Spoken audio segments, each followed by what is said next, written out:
Parmi les tubes les plus connus de Claude François, il y a bien sûr Chanson populaire. Saviez-vous que Nicolas Skorsky, l'homme à qui l'on doit ce morceau culte, a été assassiné dans des circonstances très mystérieuses? Qui sait ce que nous réservait encore Claude François? S'il n'était pas mort tragiquement en 1978, il aurait à ce jour 86 ans et peut-être une plus longue liste de tubes. Son répertoire est pourtant déjà sacrément fourni: Alexandrie Alexandra, Le téléphone pleure, Magnolia Forever.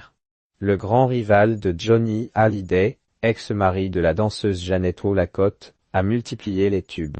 Mais derrière les paillettes, les succès et les chorégraphies mythiques, la légende Clo-Clo garde encore bien des secrets, notamment celui entourant la mystérieuse disparition de Nicolas Skorsky, auteur de son immense succès Chanson populaire. Quelle est la cause de la mort de Claude François et quel âge avait-il? Claude François est mort tragiquement le samedi 11 mars 1978, à seulement 39 ans. Ce jour-là, l'interprète de Magnolia Forever et Le lundi au soleil s'apprêtait à participer à l'émission des Rendez-vous du dimanche, présentée par Michel Drucker. Mais avant de partir, celui qui a fait danser les Français sur Belle décide de prendre un bain dans son appartement parisien, situé au 46, boulevard Exelmans, dans le 16e arrondissement de Paris. En essayant de redresser une applique électrique murale défectueuse, Claude François touche accidentellement l'appareil avec les mains mouillées. Victime d'une violente électrocution, il s'effondre dans sa baignoire. Présente sur place tout comme son attaché de presse, sa dernière compagne,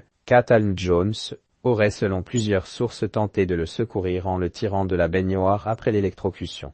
Mais rien n'y fait, vers 14h45, son décès est prononcé. Claude François a succombé à un œdème pulmonaire consécutif à l'électrocution.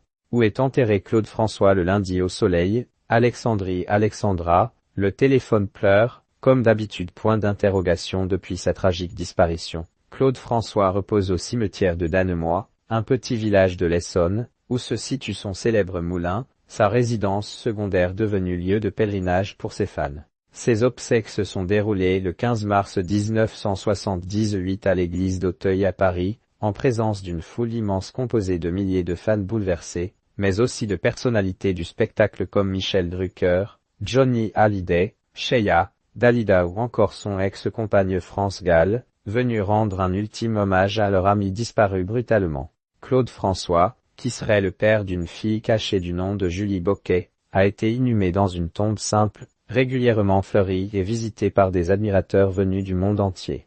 Car aujourd'hui encore, Danemois est un lieu incontournable pour ses fans. Claude François, retour sur la mort mystérieuse du compositeur de son tube Chanson populaire. Et bien des années après la mort de Claude François, le 20 octobre 2014, un homme qui a beaucoup contribué à son succès était lui aussi retrouvé mort dans des circonstances tragiques. Ce dernier était l'homme d'une chanson et pas n'importe laquelle, le compositeur Nicolas Skorsky, à qui l'on doit le tube Chanson populaire. En 2014, le Parisien avait révélé que ce dernier, qui a également écrit pour Marie Laforêt et Daniel Guichard, avait été retrouvé assassiné chez lui, dans le 16e arrondissement de Paris. Qu'est-ce une employée de maison qui avait découvert le corps du producteur de 62 ans. Dévêtu, ce dernier gisait dans la cuisine de son appartement de la rue Raymond Poincaré. Il présentait une importante plaie à la gorge et un couteau avec une lame de 20 cm, ensanglanté, avait été retrouvé. Fait troublant, aucun signe d'effraction n'avait en revanche été relevé. Mais qui a donc pu commettre ce crime? À ce jour, l'enquête n'a toujours pas permis d'élucider cette affaire. Quant à Nicolas Skorsky, il repose depuis au cimetière de Passy Division 3.